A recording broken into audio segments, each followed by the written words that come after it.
Day 118.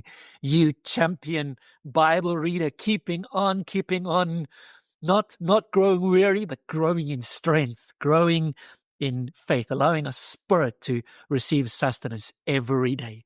Romans chapter 1, we're into the epistles. These were the letters written by the apostles. Up to now, it's been all narrative. The story of Jesus through the Gospels, the story of the church, and you will immediately pick up a complete change in style. This is no longer story. In the books of and the letters that Paul writes, the Pauline epistles, they are teaching. They are theologically rich and heavy, and we really can dig into so much of the detail, and one should, while at the same time keeping a focus on the overarching message of each letter. And so Paul writes this letter to the church in Rome. It was during his time in Corinth, in his third missionary journey, when he wrote this letter. And he starts with an introduction. He says, I want to come and visit. And he says a bit about himself. And then he immediately gets into laying out, in his view, what is the message of the gospel. Verse 16 and 17 of chapter 1, in a sense, is a summary of the whole of the book of Romans. I am not ashamed of the gospel of Jesus Christ.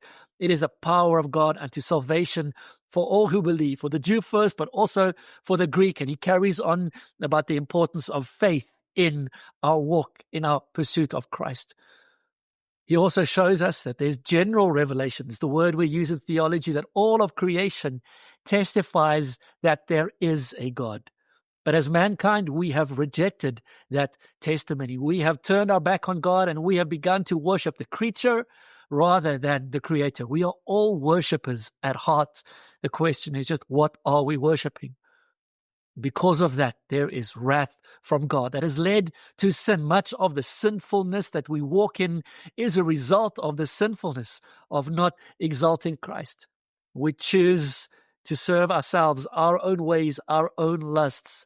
And so Paul ends chapter 1 on this dark picture of our depravity. But he is busy spelling out the gospel, and the gospel starts with our own brokenness, our own depravity, that we are distant and far from God. We need a Savior.